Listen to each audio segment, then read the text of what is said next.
O meu nome é Cláudio José Airosa Rosieri e estou dando início agora à minha 12ª apresentação intitulada Superiores Invisíveis. Esta apresentação que eu faço agora, ela vai ser a respeito de um assunto sobre a visita do ex-presidente dos Estados Unidos, o senhor Barack Hussein Obama, ao Brasil. Então eu vou iniciar com alguns trechos sobre essa visita e depois fazer os comentários necessários. Então assistam o que vem a seguir. O presidente Obama chegou por volta das 7h30 da manhã, horário de Brasília, e o presidente Obama, a esposa Michelle e as filhas foram ao hotel e agora estão sendo aguardados neste momento histórico do encontro entre a primeira presidenta brasileira e o primeiro presidente negro americano.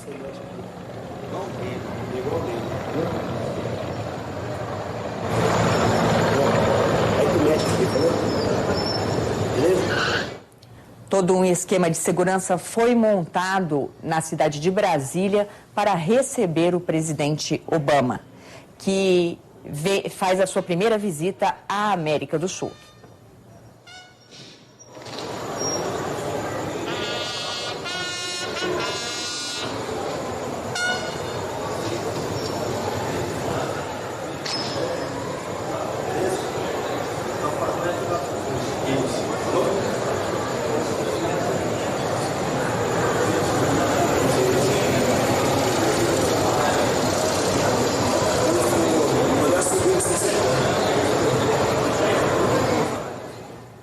Agora sim você acompanha a comitiva chegando ao Palácio do Planalto em Brasília. Este carro traz o presidente Barack Obama, que passará em visita, em revista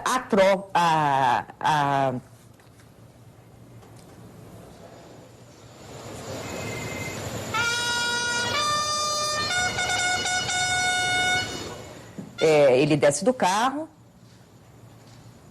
todo cercado pelos seus agentes, a polícia americana que acompanha o presidente. Neste momento, ele vai passar em revista as tropas.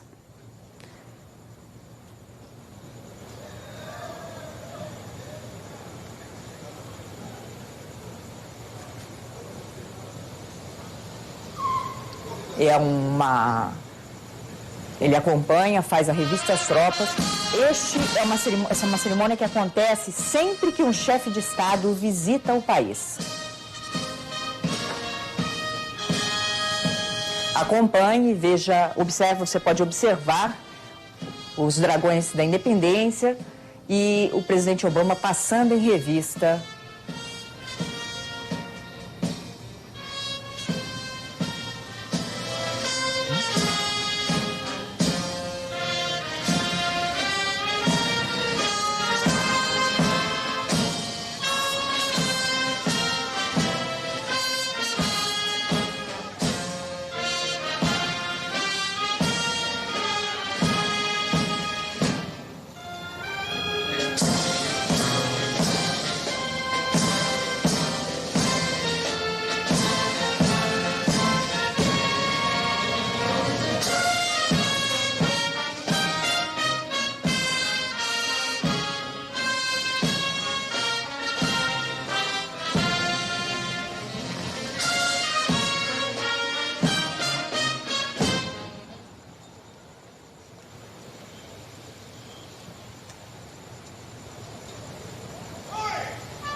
Você acompanha agora, neste momento, o presidente vai subir a rampa e se encontrar com a primeira-dama Michelle e depois serão recebidos pela presidenta Dilma Rousseff. Barack Obama é o 44º presidente dos Estados Unidos e o primeiro negro a assumir o comando do país mais poderoso do mundo. O pai, nascido no Quênia, e a mãe no estado de Kansas. De classe média, o presidente Obama nasceu no Havaí em 4 de agosto de 1961. Formado em Direito, foi senador e no dia 4 de novembro de 2008 se tornou o 44º presidente dos Estados Unidos. Tomou posse no dia 20 de janeiro de 2009. Ele e sua esposa Michele têm 2 filhas, Malia e Sasha. Agora você acompanha realmente a subida da rampa, que é uma cerimônia que acontece a todos os chefes de estados que visitam o Brasil. Os Dragões da Independência margeiam a entrada do presidente, a subida do presidente, que vai se encontrar com a esposa, a primeira-dama dos Estados Unidos, Michelle Obama, e também com a presidenta do Brasil, Dilma Rousseff.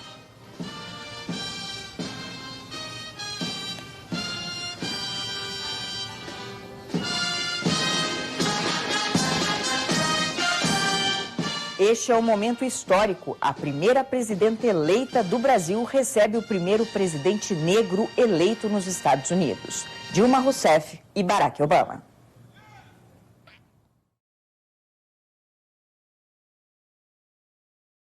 Visita de Barack Obama ao Brasil em 2011.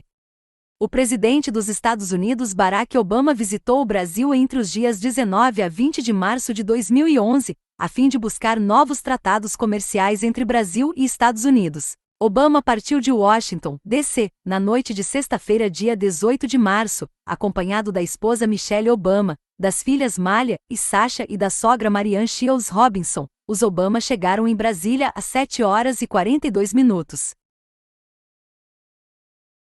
Agenda: sábado.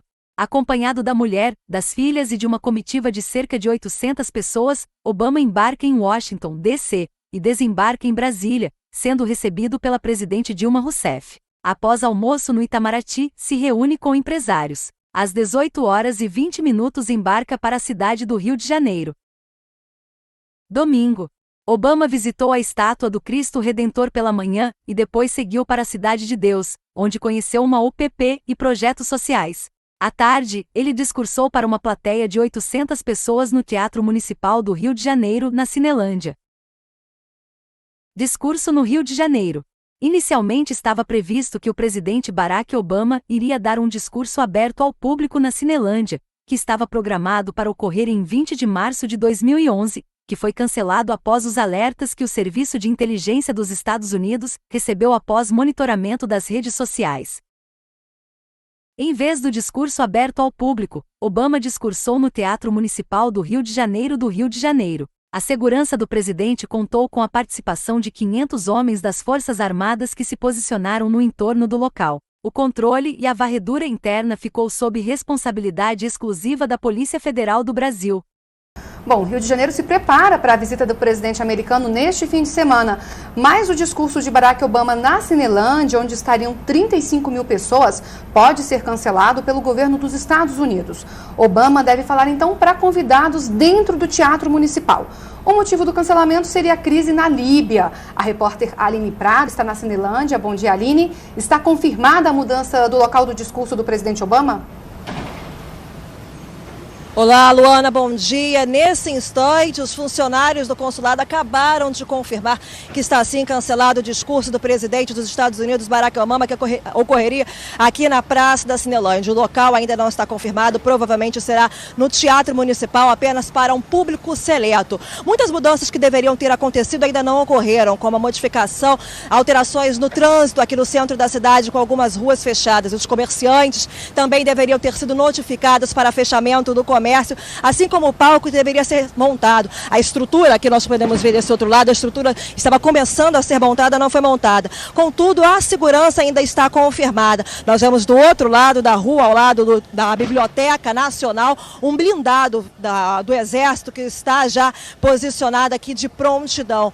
800 homens foram mobilizados da Polícia Federal, Polícia Militar, Polícia Civil, Exército, além de todo o Corpo Militar, além da Guarda Municipal, fora os agentes norte-americanos que também fariam a segurança do presidente. do presidente norte-americano aqui na Cinelândia. Às 9 horas da manhã deve acontecer um treinamento desses agentes que estarão envolvidos nessa segurança aqui no centro da cidade. A agenda divulgada com o roteiro pode ser modificada, está sujeita a alterações, mas a prévia será a chegada deles aqui no sábado à noite, por volta das 7 horas da noite. Domingo de manhã eles visitam Cristo Redentor com bênção do arcebispo Dom Aritem Bessa, aqui do Rio de Janeiro. Depois visitariam a Cidade de Deus, que é uma comunidade pacificada, para conhecer então a política de pacificação. Partem então para o almoço e depois para o discurso, que não está confirmado ainda. Pode acontecer aqui no centro da cidade. Voltamos ao estúdio, Luana. Por que mencionar a vinda do ex-presidente americano Barack Obama no ano de 2011 aqui no Brasil? Ora, é porque o assunto que eu vou tratar está diretamente relacionado com essa vinda dele aqui. O fato é o seguinte: no ano de 2009, eu publiquei este livro aqui, intitulado Mito Jesus o Pantera, e no ano de 2010 eu publiquei mais dois: o Mito Jesus, a Mulher Sem Nome, e o Mito Jesus, a Linhagem. Esse Mito Jesus, a Linhagem, tem também como anexo este encarte,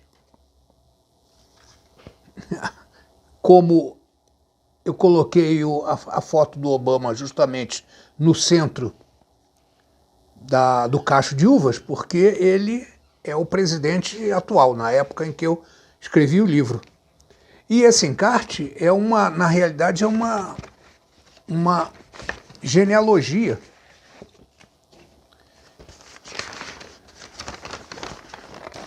Aproximadamente 1 metro quadrado de um lado e do outro, com genealogias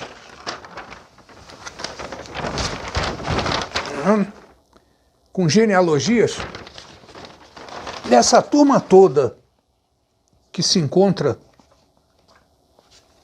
aqui na capa desse livro.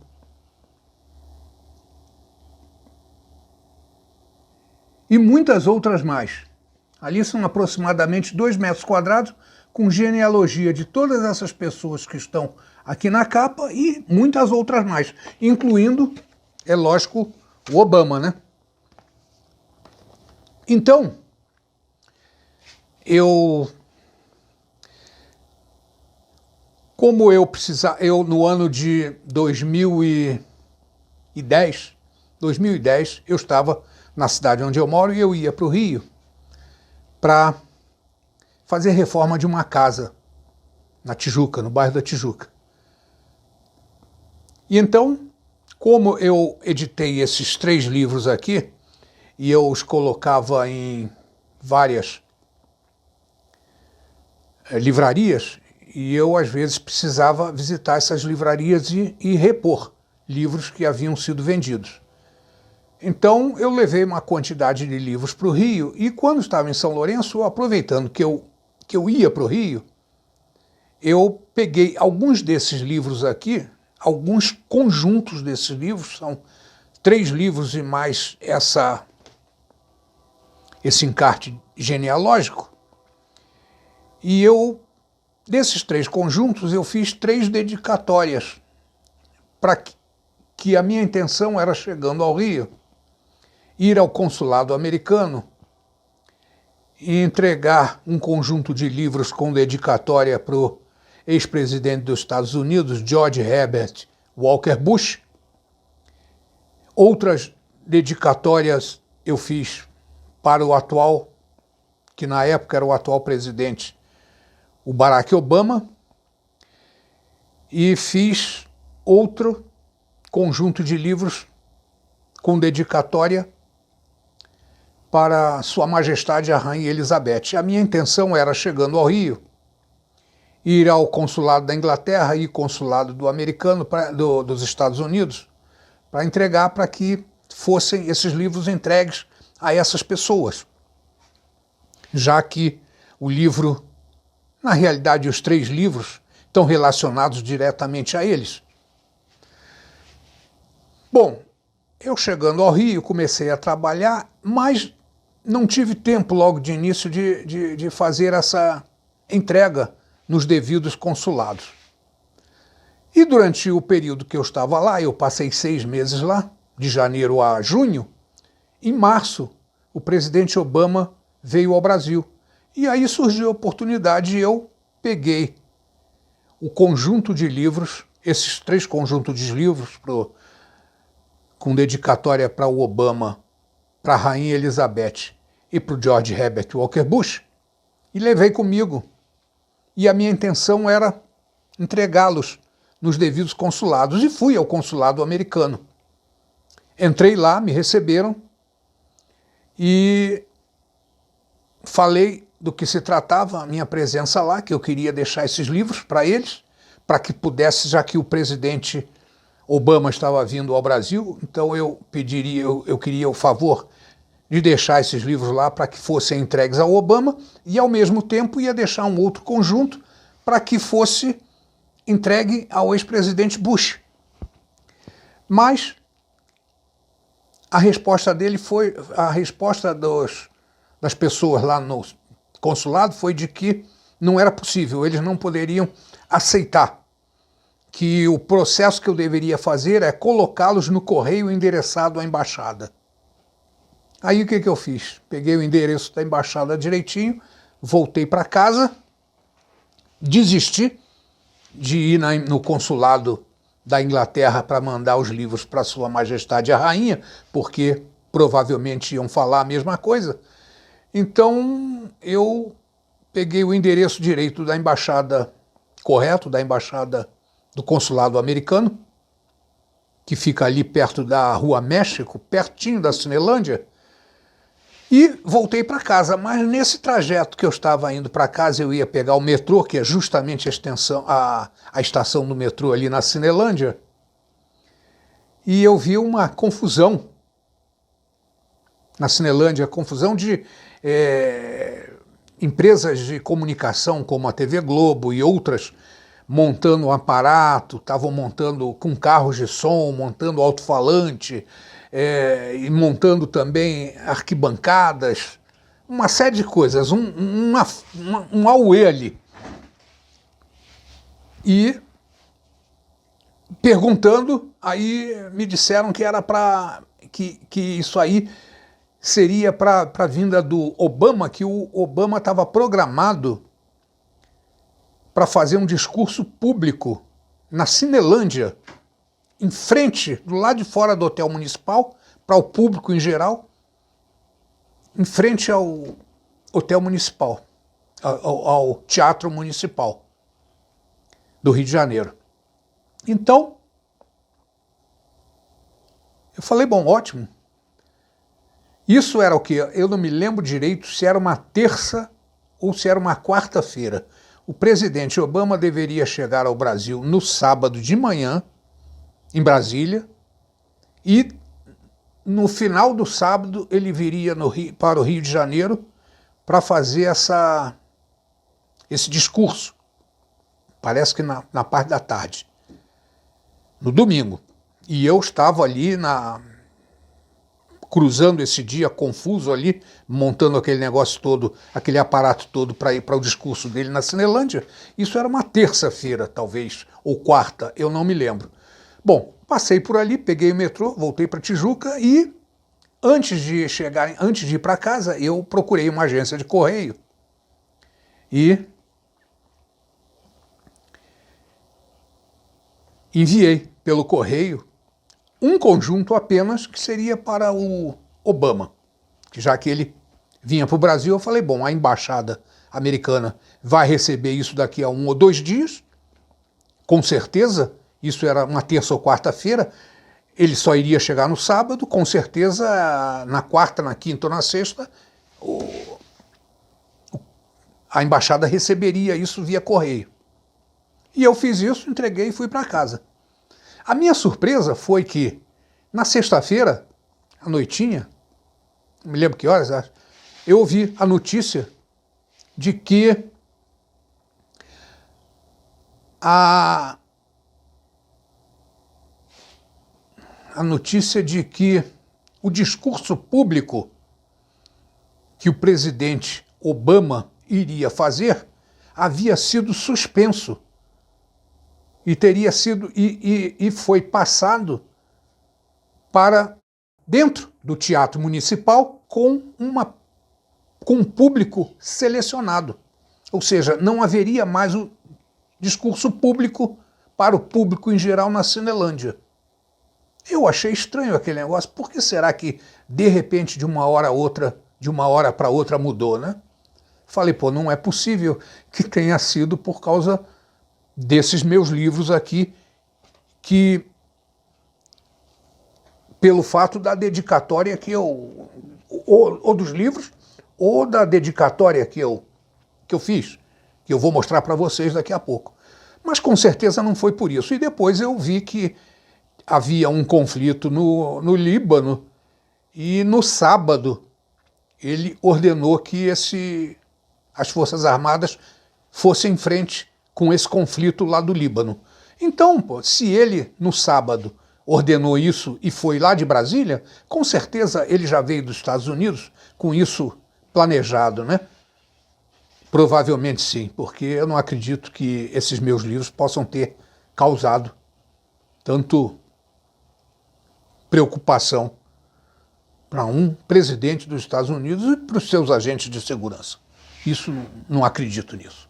De qualquer forma, esse é o fato que ocorreu e é o que estou relatando aqui. Mas mais importante, eu estou relatando pelo fato de que eu tenho tratado um assunto agora aqui na internet que está relacionado com a dedicatória que eu fiz para ele.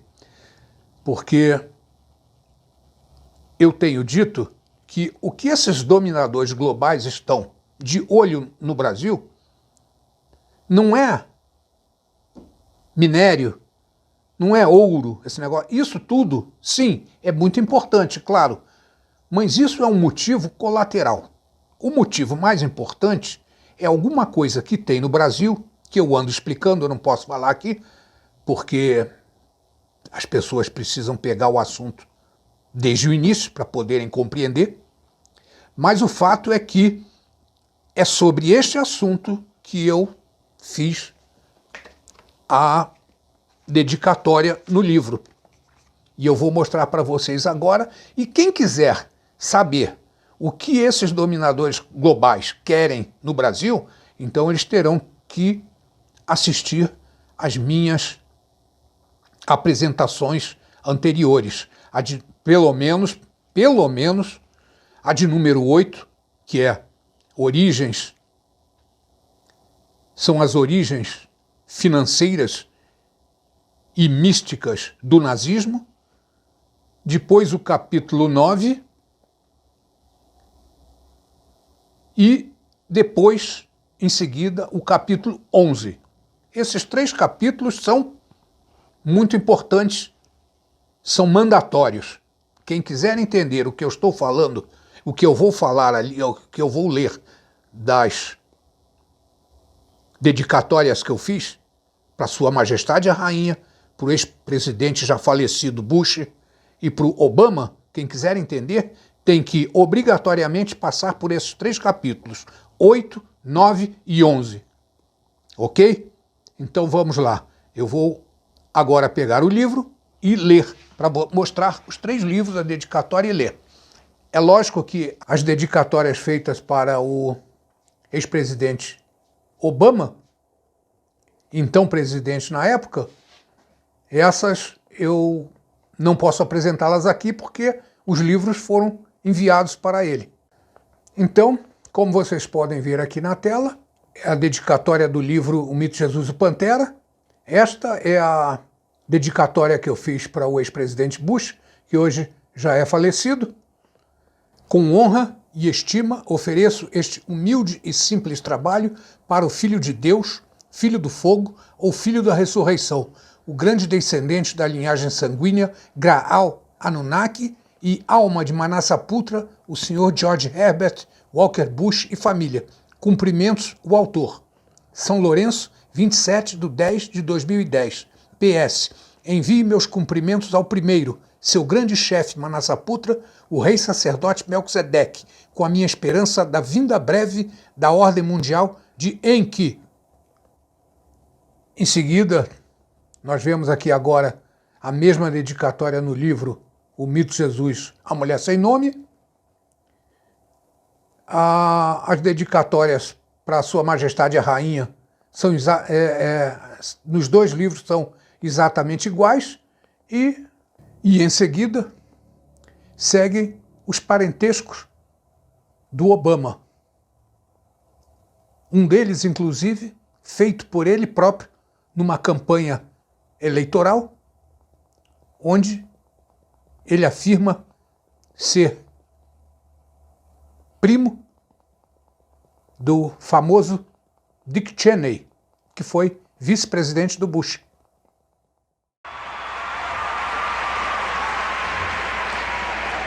The name of my cousin Dick Cheney. The name of my cousin Dick Cheney. The name of my cousin Dick Cheney. It won't be on the ballot.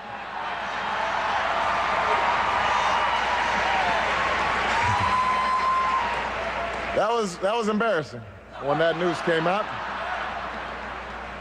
Yeah, when they do these genealogical surveys, you want to be related to somebody cool. So, but his name won't be on the ballot.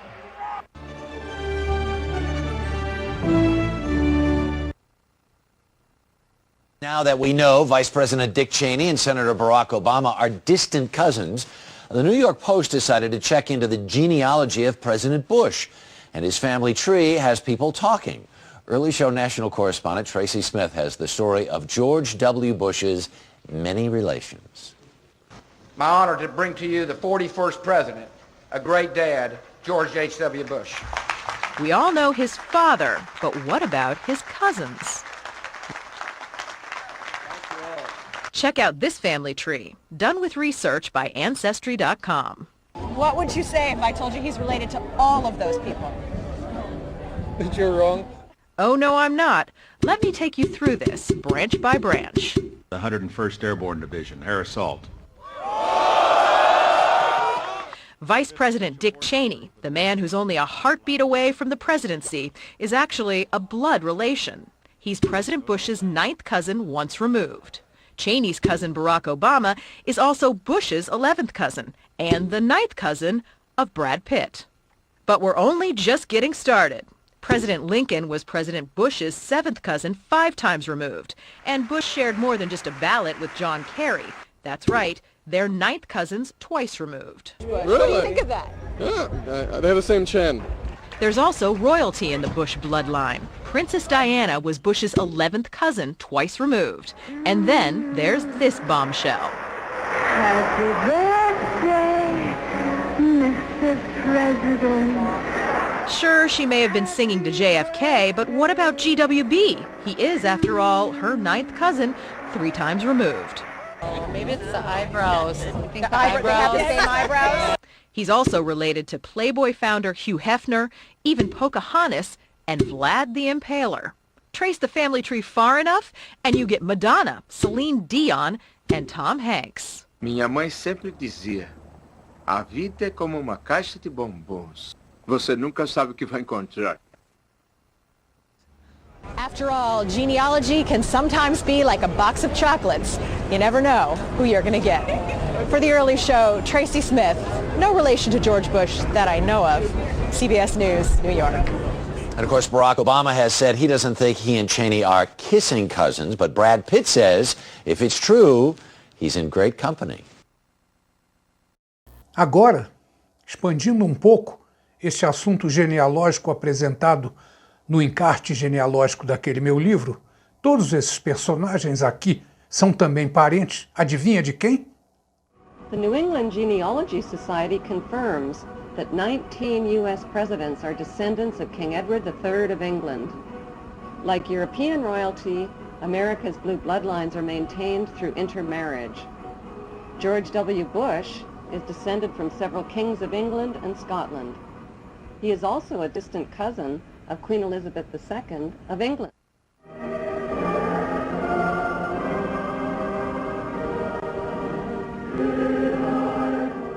E todos eles têm também parentesco no Brasil.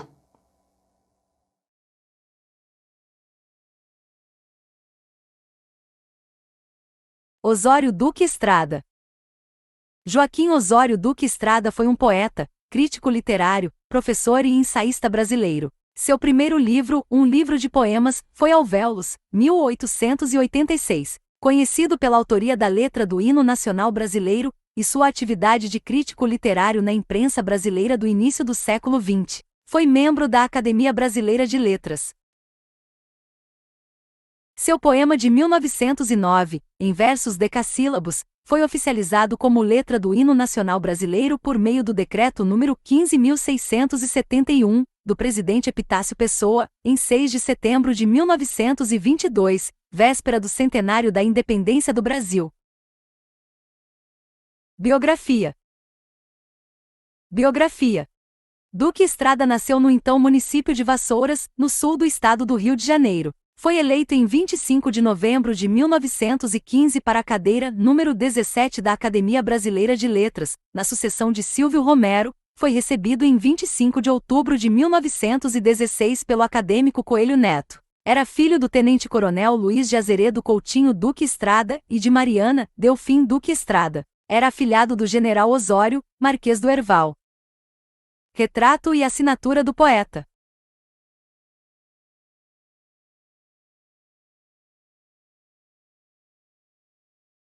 Esta é uma foto de um monumento indexado no Registro de Herança Espanhola de Bens e Interesse Cultural sob a referência RI 51, 10.815. Descrição: Castelo Duque Estrada, São Vicente de la Barquera, Cantábria, Espanha. Castelo Duque Estrada.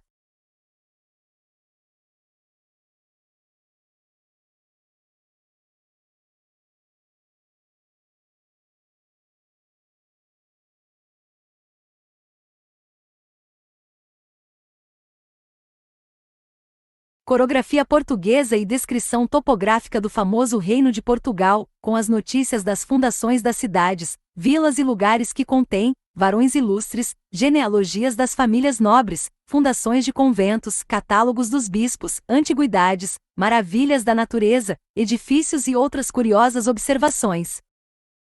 Tomo 3º. Oferecido à Sereníssima Senhora Dona Mariana de Áustria, Rainha de Portugal. Autor, o padre Antônio Carvalho da Costa, clérigo do hábito de São Pedro, matemático, natural de Lisboa. Lisboa, na Oficina Real Deslandesiana, 1712, com todas as licenças necessárias.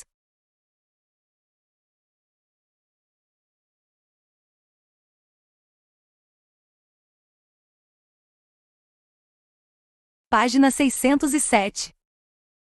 A Dom Diogo de Sotomayor, Dom Fernando de Sotomayor tem geração, Dom Afonso de Sotomayor, Dom Cristóvão de Sotomayor, Dom João de Sotomayor, que ainda que Aro não lhe nomeia por filho, o afirma ser o arcebispo Dom Rodrigo da Cunha na História dos Arcebispos de Braga, parágrafo 2 folha 277, e casou com Dona Isabel Gonçalves da Costa, irmã do cardeal Dom Jorge da Costa, de quem procede Constança de Sotomayor, mulher de Garcia de Sotomayor, de quem descendem os senhores de Val das Achas. Casou segunda vez, depois de voltar a Galiza, com Dona Francisca de Estrada, filha de João Duque Estrada, cuja ilustre ascendência tocaremos aqui brevemente, no que respeita só à sua linha varonil, por haverem seguido os filhos deste segundo matrimônio, e apelido de Estrada.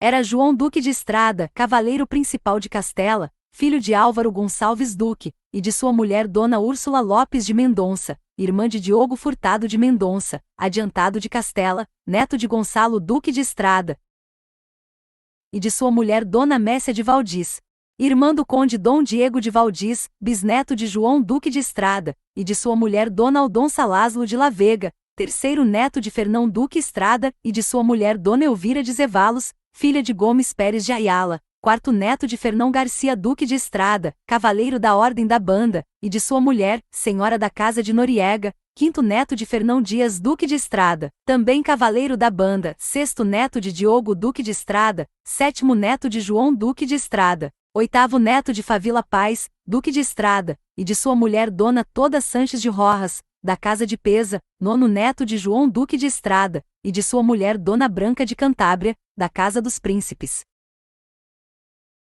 De Biscaia, décimo neto de Guterre Osório, rico homem del rei Dom Bermudo II, décimo neto de Osório, Duque de Santillana, fundador do castelo de São Vicente de La Barqueira, aonde edificou casa sobre um penhasco, em que mandou gravar por brasão os seguintes versos. E ó soy la casa de Estrada, fundada em estos penhascos, mais antiga que Valascos, e ao reino lhe debe nada, eu gótico de Alemanha, primo deu imperador, eu águila trurro a Espanha, que em campo de ouro de banha, siendo negro sucolor, rama é esse de tronco real, lá de los duques de Estrada, e por isso acompanhada, ase solar principal, em Astúrias respetada. E da infante sua mulher, filha del rei Dom Afonso III de Castela, do 10º neto de Dom Sancho de Estrada, Duque de Santillana, e de sua mulher Dona Eneca, filha do infante Vimarano, que era filho del rei Dom Afonso Católico de Leão, 13º neto de Otton Duque de Estralém, ou Austrásia, primo do imperador Carlos Magno, o qual fugindo à perseguição dos austracianos, rebelados contra ele em favor de França, passou à Espanha, aonde serviu a el rei Dom Pelaio contra os mouros, 14º neto de Grimaldo, que se fez senhor do Ducado de Austrácia, 15º neto de Pepino, mordomo-mor dos reis de França, 16º neto de Anquises, ou Angigiso, conde palatino, e de Santa Bega, filha do Duque Pepino o Velho, irmão de Santa Gertrudes, 17º neto de Santo Arnaldo, duque mordomo-mor da Casa de França, e descendente dos primeiros reis daquela monarquia.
Só como forma de esclarecimento, apresento a seguir um livro que mostra as genealogias das esposas dos presidentes americanos e seus parentescos entre si.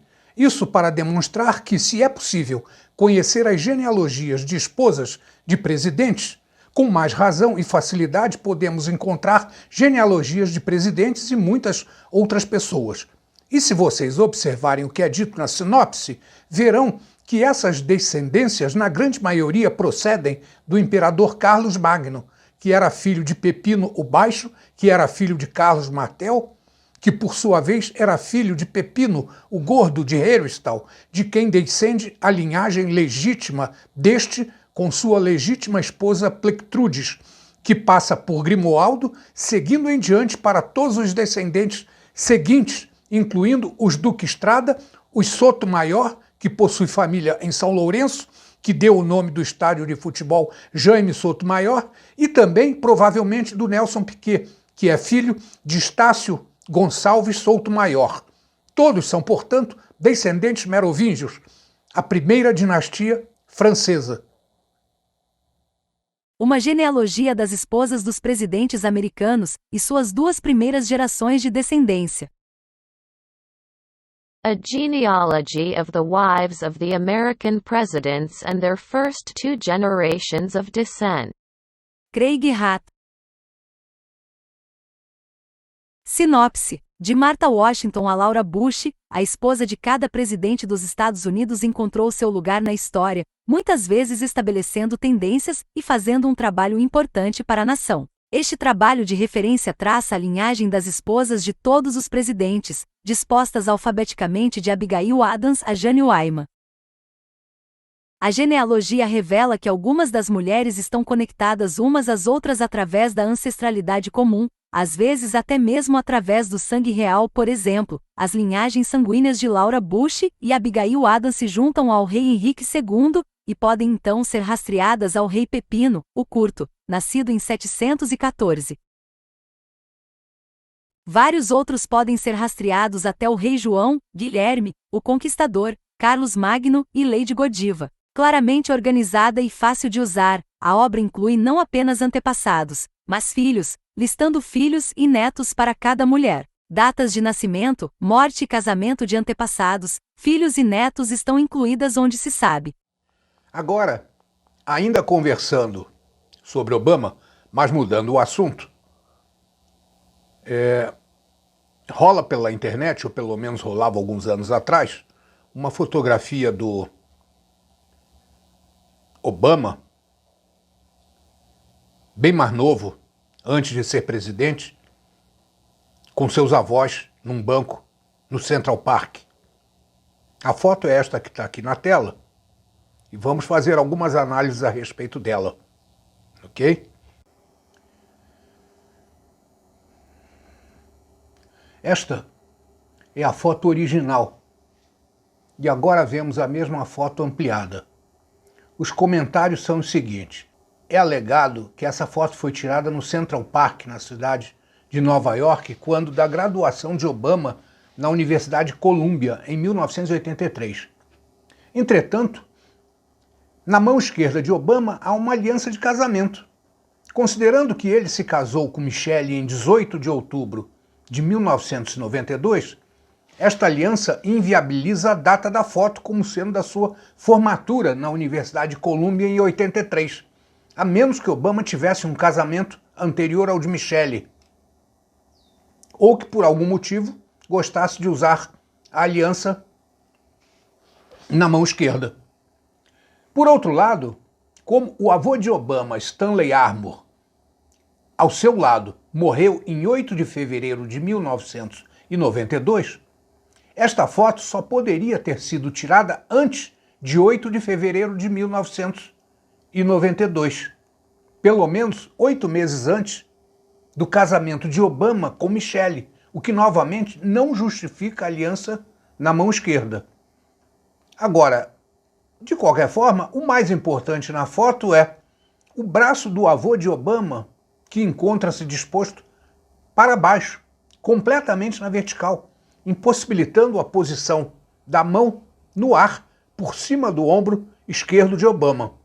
Conclui-se, portanto, que esta foto é uma montagem com Obama já casado, inserido entre seus avós depois da morte do avô. Por que isso? O que será que está sendo ocultado? Eu tenho uma pista. Estão vendo isso aqui? Deixa eu pôr bem perto aqui, ó. Este aqui é um dragão, não é? Pois é, esse dragão eu comprei no Museu Imperial de Petrópolis. Este é o dragão que serve de ornamento ao cetro do imperador do Brasil. Em cima do cetro tem esse dragão aqui.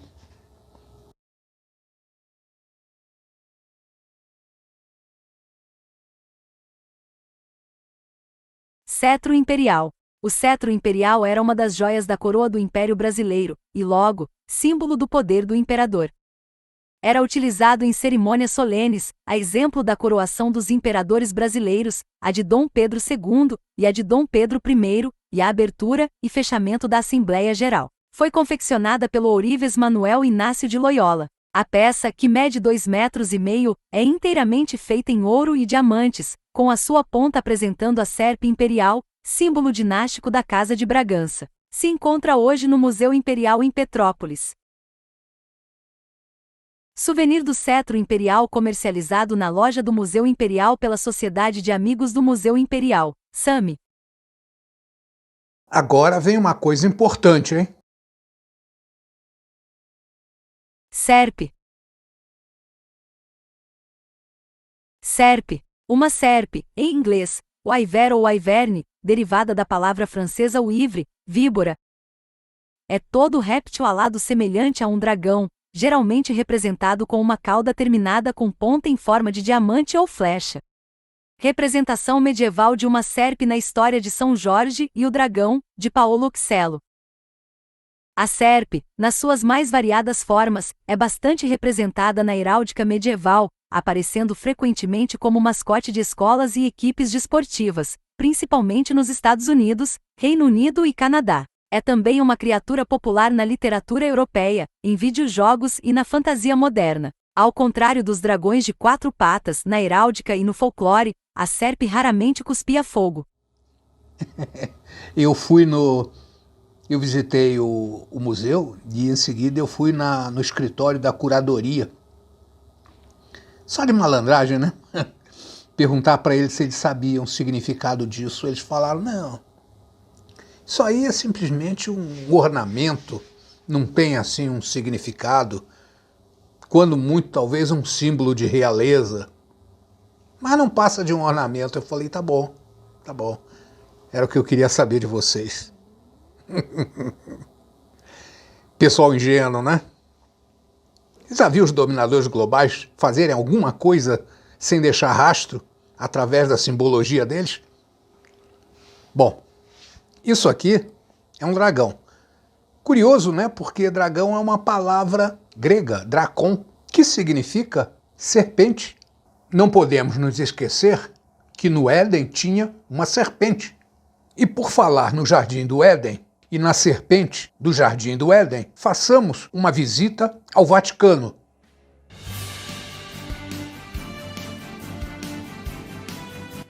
Você já viu como é o auditório do Papa no Vaticano? Também conhecido como Paulo Hall of the Pontifical Audiences, está na cidade do Vaticano e parcialmente em Roma, Itália. Nomeado com o nome do Papa Paulo VI e construído em 1971 pelo arquiteto italiano Luigi Nervi, ele acomoda 6.300 pessoas e contém uma estátua de bronze chamada La Resurrezione, desenhada por Pericle Fazzini. Mas existe algo muito estranho na estrutura. Os olhos mais atentos percebem que há um réptil gigante no auditório do Papa. Dê uma olhada na imagem externa do prédio abaixo e compare sua forma com a imagem de uma serpente embaixo. Observe o formato geral: costas largas, estreitas, frente arredondada, olhos no meio, narina na frente e parte superior curva. Como você já pode começar a perceber na imagem acima, há 2 janelas em ambos os lados do prédio que se assemelham aos olhos. Eles são feitos de vitrais e situam-se a meio caminho do comprimento do edifício em ambos os lados. No centro da forma do olho, você começa a ver uma fenda que pode parecer um olho de réptil. Tanto por dentro como por fora, a estrutura do prédio tem a aparência de serpente. O telhado e os lados do prédio também se assemelham a escamas. Agora vamos ver o lado obscuro na decoração da Santa Sé. Outra decoração sinistra é a estátua de La Resurrezione, Ressurreição. Atrás do trono luxuoso utilizado pelo Papa tem uma estrutura de bronze que muitos consideram um monumento satânico. Uma estátua de bronze que dizem representar a ressurreição de Jesus Cristo. Está localizado dentro da sala de audiência do Papa no Vaticano. Essa obra, finalizada em 1971, representa a ressurreição de Cristo como um homem que nasce do caos. Seu criador, o escultor italiano Pericle Fazzini, afirmou que a obra chamada Resurrezione simboliza Cristo emergindo de uma cratera produzida por uma bomba nuclear. A estrutura macabra faz com que muitos observadores que a observam relacionarem a imagem a um altar satânico. A estátua de Jesus no meio do palco é muito estranha e assustadora. A estátua de Jesus está dentro da boca da serpente. E a imagem deformada de Jesus causa a impressão de que ele está sendo digerido ou se decompondo na boca da serpente.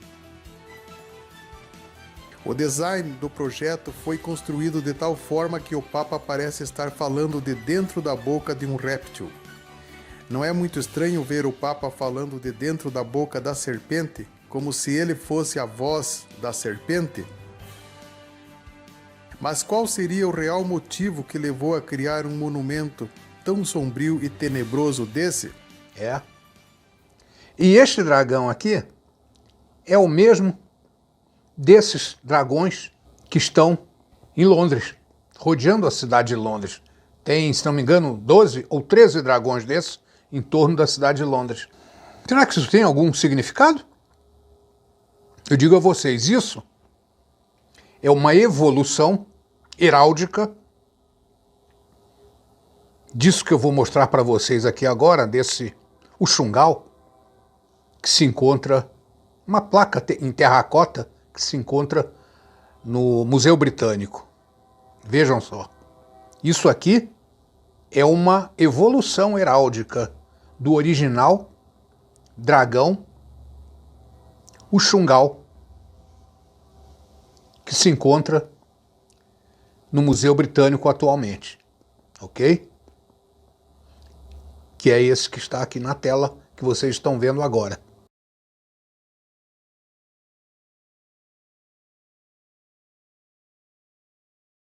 Placa de um dragão em terracota. The British Museum. Esta placa de argila corresponde intimamente à imagem geral do Uxungal, o dragão cobra da poesia suméria. O Uxungal pode ser uma metáfora para um deus ou rei, e não é necessariamente mau ou desagradável.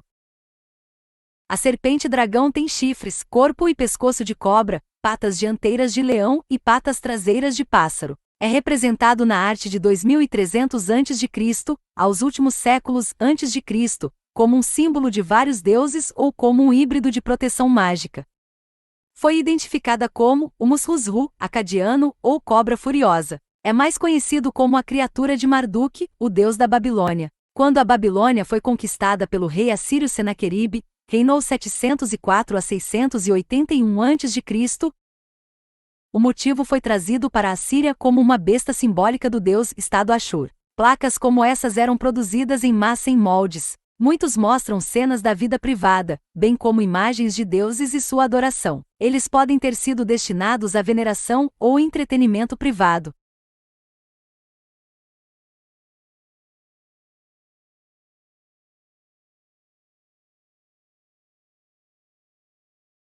A porta de Isitar foi a 8ª porta do lado norte da muralha da cidade da Babilônia, construída aproximadamente em 575 a.C., por ordem do rei Nabucodonosor II, que reinou entre 604 e 562 a.C., no auge do Império Neobabilônico. Ele ordenou a construção da porta e dedicou-a à deusa babilônica Isitar. Escavada entre os anos de 1902 e 1914, por Robert Coldevey, a porta e a via processional foram reconstruídas com seus tijolos originais, em 1930, no Museu Pergamon em Berlim.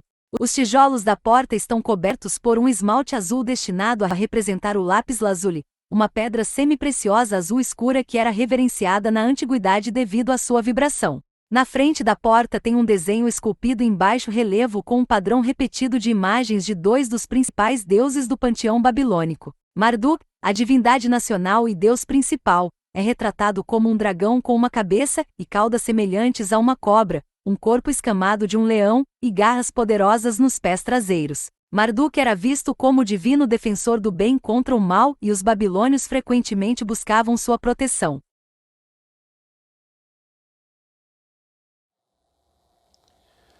Para encerrar, devo deixar claro aqui, e isto será assunto para uma próxima apresentação, que este dragão, como evolução heráldica do dragão sumério Uxungal, está ligado de forma inextricável a dois dos maiores segredos do mundo.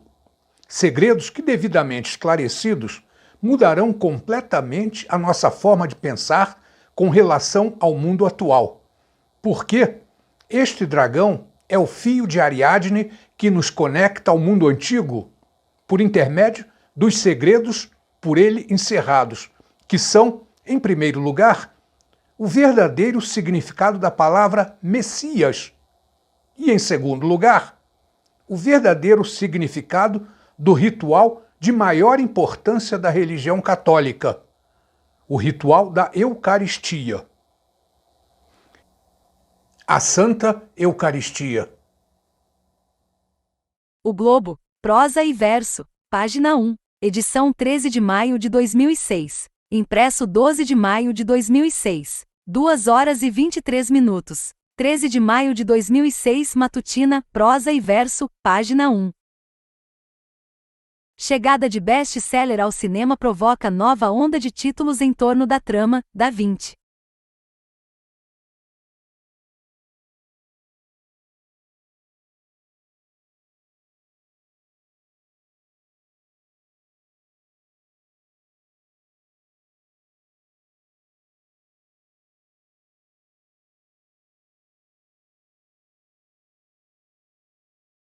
Dan Brown professa fé em suas controversas teorias conspiratórias e enfatiza que elas são baseadas em fatos reais. E ainda deixa claro, aos mais distraídos, que estas teorias não dizem respeito a um mistério qualquer. Elas tratam, veja bem, do maior segredo da humanidade.